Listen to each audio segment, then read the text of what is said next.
Hari ini adalah Jumat Agung, di mana kita memperingati kematian Tuhan Yesus. Kita akan merenungkan kembali kasih Tuhan Yesus yang luar biasa yang diberikan kepada kita semua. Saya mau mengatakan sesuatu kepada saudara, bahwa apapun yang kita alami hari-hari ini dalam pandemi COVID-19 dan krisis ekonomi, kita harus tahu bahwa Tuhan Yesus sangat-sangat mengasihi kita semua. Yang paling penting kita harus mengerti bahwa kasih Tuhan Yesus kepada kita adalah supaya kita diselamatkan. Melalui segala peristiwa ini, kita harus ingat seperti yang terdapat dalam Roma 8 ayat 28 yang berkata, kita tahu sekarang bahwa Allah turut bekerja dalam segala sesuatu, baik enak maupun tidak enak, untuk mendatangkan kebaikan bagi mereka yang mengasihi Dia. Apakah saudara mengasihi Tuhan Yesus? Kalau saudara berkata ya, berarti ayat ini buat saudara dan juga buat saya. Saya percaya melalui semua yang terjadi, kita yang mengasihi Tuhan Yesus akan makin serupa dengan gambarnya. Melalui semua yang terjadi juga, mereka yang selama ini tertidur, suam-suam kuku, mati rohani akan dibangunkan kembali. Mereka akan bertobat dan minta ampun kepada Tuhan Yesus. Tuhan Yesus mengingatkan kita agar kita tidak hidup dalam ketakutan, kekhawatiran, kepanikan yang terus-menerus. Karena itu kita harus mengingat firman Tuhan dalam Yesaya 30 ayat 15 bagian B yang berkata, dalam tinggal tenang dan percaya terletak kekuatanmu. Kasih Yesus sungguh indah di dalam hidupku ini. Sungguh manis, lebih manis hidup bersama Yesus. Yesus, nama Yesus, pujilah Dia, kasih-Nya kepada saya sampai selama-lamanya. Yesus, nama Yesus, pujilah Dia, kasih-Nya kepada saya sampai selama-lamanya. Oh, kasih-Nya kepada saya sampai selama-lamanya.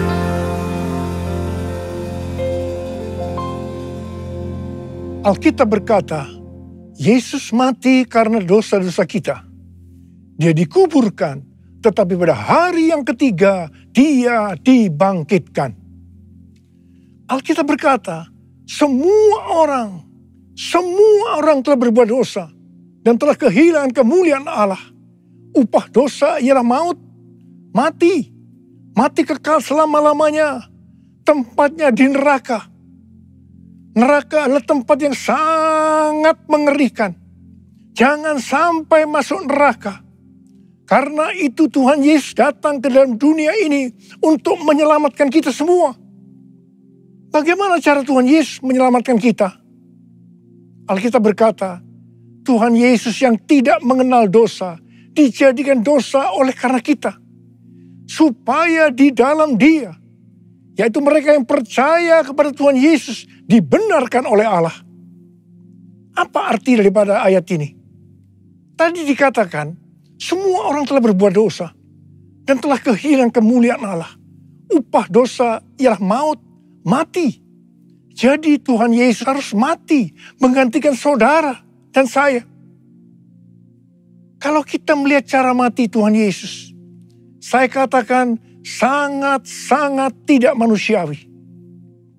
Alkitab menuliskan ada 10 tahap penderitaan Tuhan Yesus dari Taman Getsemani sampai Golgota. Sangat mengerikan. Tahap yang pertama, ketika berada di Taman Getsemani, Tuhan Yesus berdoa kepada Bapa dalam keadaan ketakutan. Sampai peluhnya seperti tetes-tetes darah yang jatuh ke tanah. Pada saat itu seorang malaikat turun untuk menguatkan Tuhan Yesus. Tuhan Yesus berdoa kepada Bapa, "Ya Bapakku, jikalau sekiranya mungkin, biarlah cawan ini lalu daripadaku. Tetapi jangan seperti yang ku kehendaki, melainkan seperti yang kau kehendaki." Di sini Tuhan Yesus mengajar kepada kita bahwa di dalam doa kita boleh menawar, tetapi jangan memaksakan kehendak. Bagi yang sekarang dalam keadaan ketakutan, kita harus ingat bahwa Tuhan Yesus pernah mengalami ketakutan untuk menebus dosa kita semua. Karena itu datanglah kepada Tuhan Yesus. Dia pasti mampu dan mau menolong kita semua. Tahap yang kedua, Tuhan Yesus ditangkap. Dia dituduh dengan bermacam-macam tuduhan. Diludahi, mukanya ditinju, dipukul. Tetapi Tuhan Yesus tidak membalas. Di sini Tuhan Yesus mempraktekkan apa yang diajarkan kepada kita. Agar kita mengasihi dan berdoa bagi orang-orang yang membenci kita. Mengutuk kita, mencaci maki kita. Jikalau kita hanya mengasihi orang-orang yang mengasihi kita, apa jasa kita?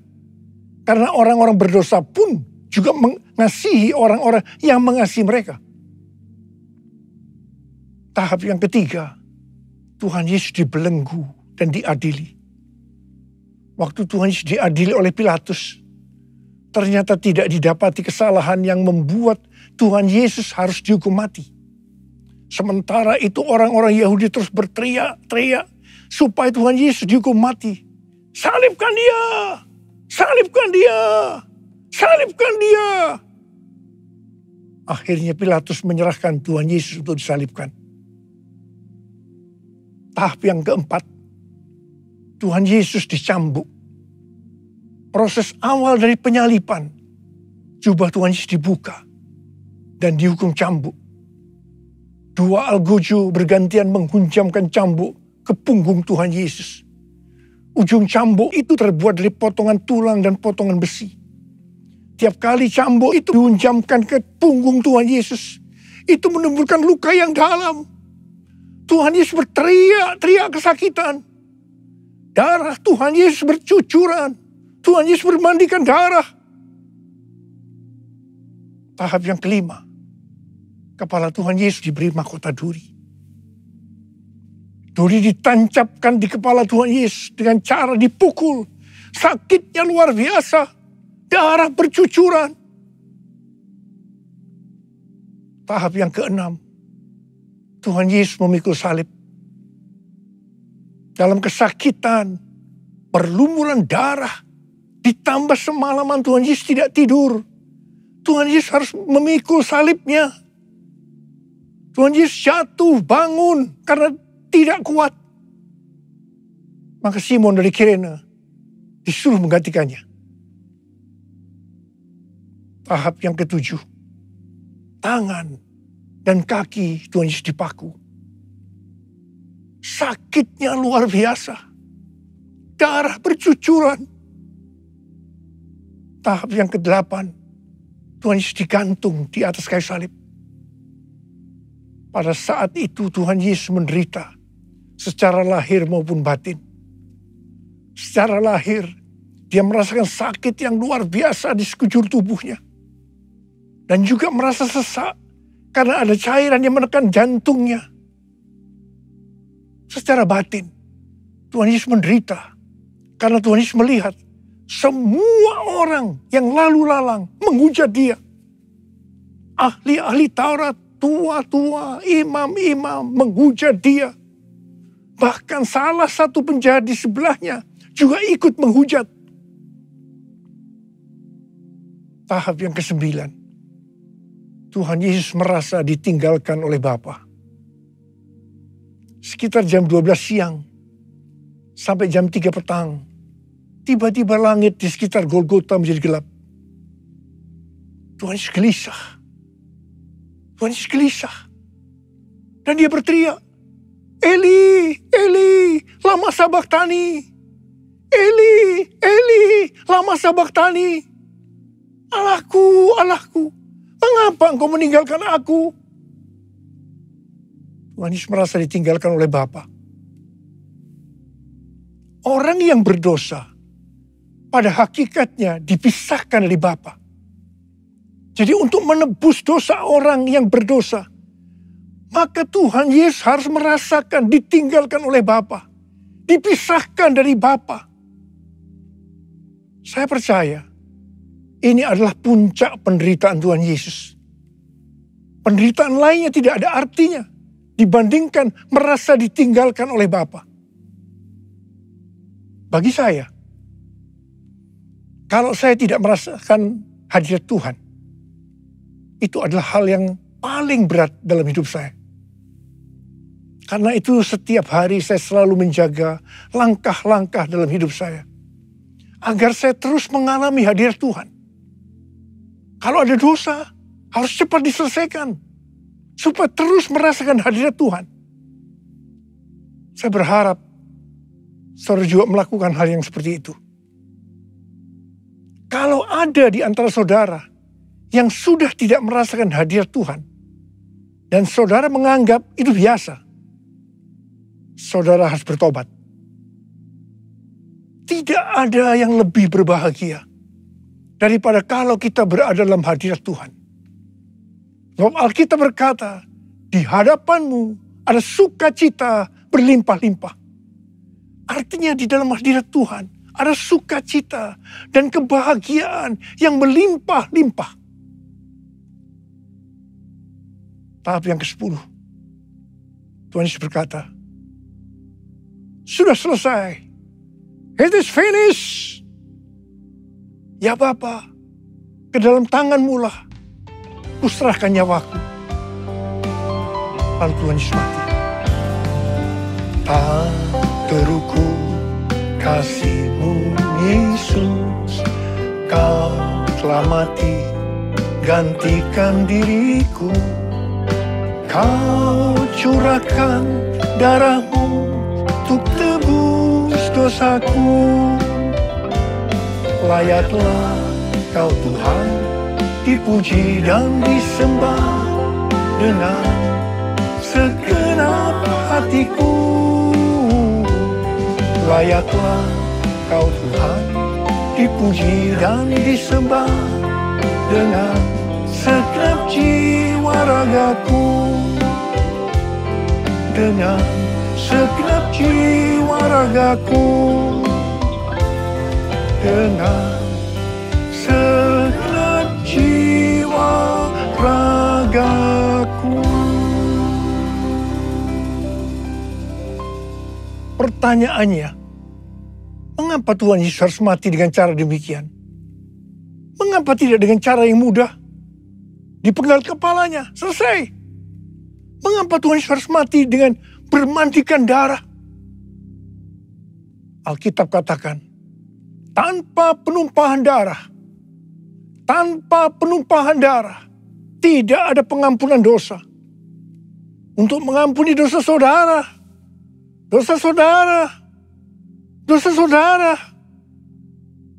dan dosa saya, Tuhan Yesus harus mati dengan cara demikian.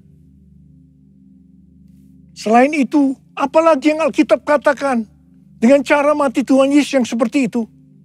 Yang pertama, penyakit kitalah yang ditanggungnya. Yang kedua, penderitaan kita yang dipikulnya. Dan oleh bilur-bilurnya kita disembuhkan. Oleh bilur Yesus ku disembuhkan.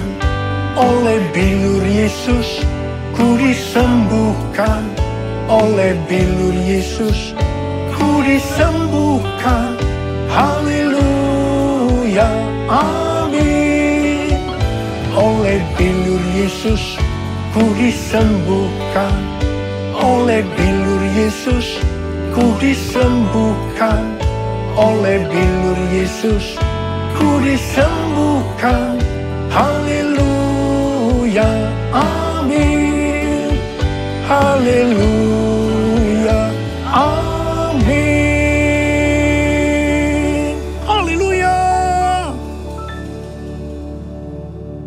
Yesus mati karena dosa-dosa kita. Dia dikuburkan. Tetapi pada hari yang ketiga, dia dibangkitkan. Haleluya. Tuhan Yesus tidak mati selamanya. Tetapi pada hari yang ketiga, Tuhan Yesus dibangkitkan.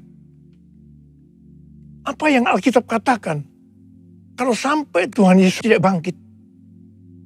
Yang pertama, sia-sialah pemberitaan firman Tuhan. Saya di sini memberitakan firman Tuhan. Tidak ada artinya. Sia-sia. Tetapi puji Tuhan. Tuhan Yesus hidup. Tuhan Yesus bangkit. Pemberitaan firman Tuhan menjadi tidak sia-sia. Hal yang kedua, kalau sampai Tuhan Yesus tidak bangkit, sia-sialah kepercayaan kita. Dan kita akan tetap mati di dalam dosa-dosa kita. Demikian juga dengan orang-orang yang mati di dalam Tuhan. Mereka akan tetap binasa.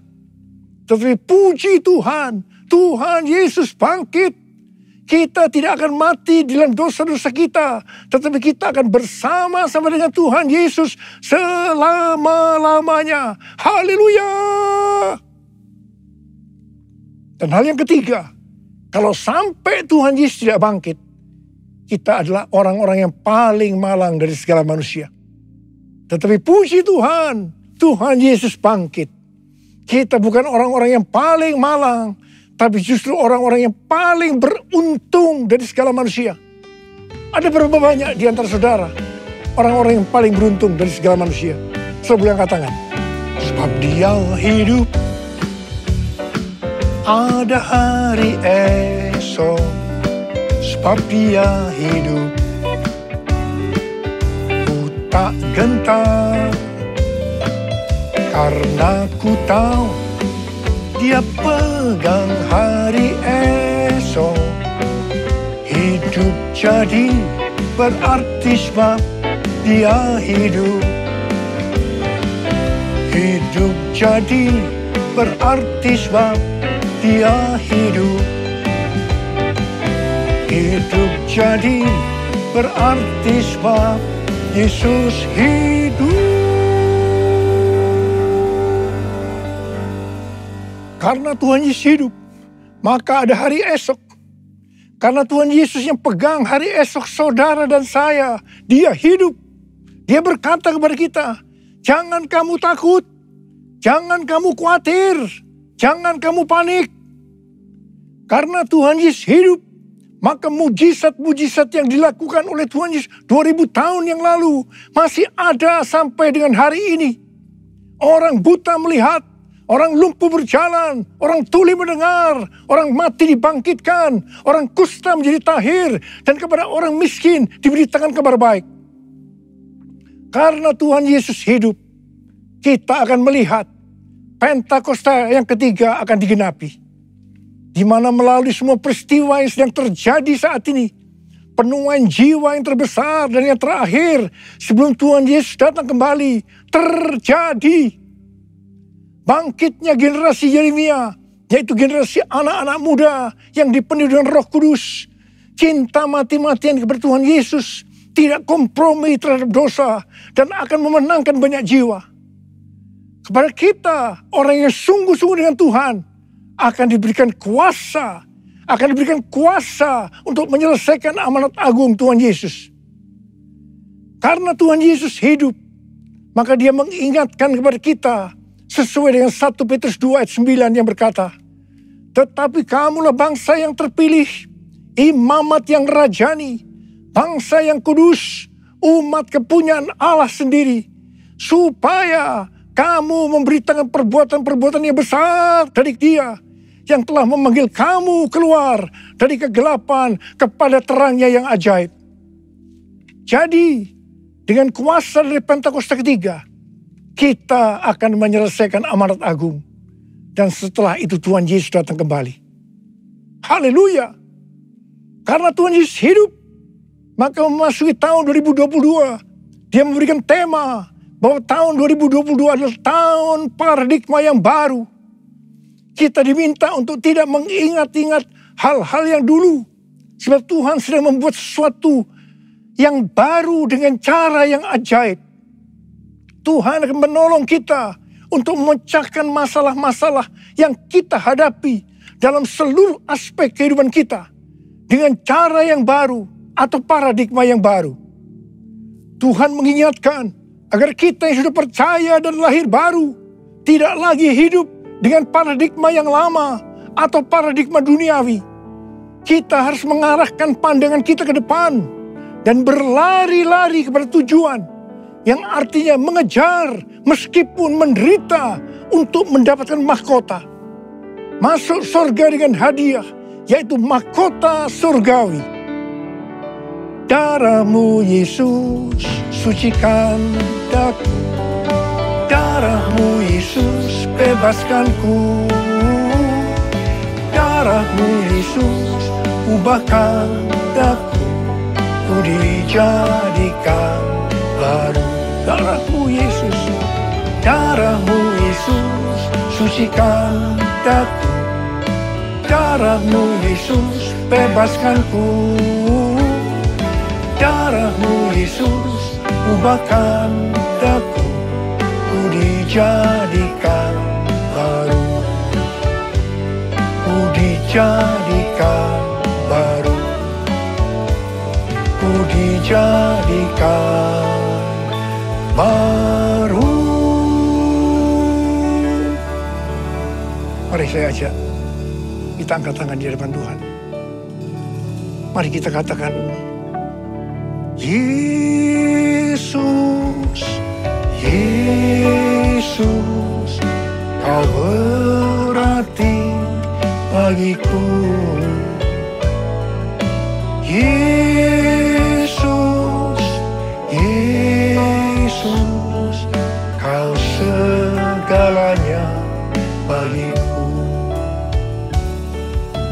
Yesus, Yesus, Kau berarti bagiku. Yesus, Yesus, Kau segalanya bagiku. Kau segalanya bagiku. Kau segalanya bagiku. Angkat tangan saudara. Kita berbahasa roh sama-sama. Sembah Dia. Urialama kana mayarala basandera la bala bala. Oh la la la la la la la la la la la la. Oh la la la bala bala bala bala bala bala bala bala bala bala. Oh Tuhan Yesus, Tuhan Yesus, Tuhan Yesus. Oh la la bala bala bala. Berkati anak-anak-Mu Tuhan. Berkati anak-anak-Mu semua. Mereka sedang mengangkat tangan di depan Tuhan. Berkat-Mu melimpah buat mereka. Berkat-Mu melimpah. Terima berkat Tuhan. Terima berkat Tuhan. Terima berkat Tuhan. Terima kasih. Tuhan terima kasih. Tuhan terima kasih. Tuhan terima kasih. Terima kasih Abah. Terima kasih Abah. Terima kasih. Terima kasih. Mari angkat tangan saudara. Terimalah berkat Tuhan. Kasih karunia yang berlimpah-limpah daripada Allah Bapa di dalam anak yang tunggal Yesus Kristus. Persekutuan yang manis dengan Roh Kudus menyertai saudara sekalian mulai hari ini sampai Tuhan Yesus datang menjemput kita di awan-awan dan bahkan sampai selama-lamanya. Yang percaya bersama-sama katakan amin.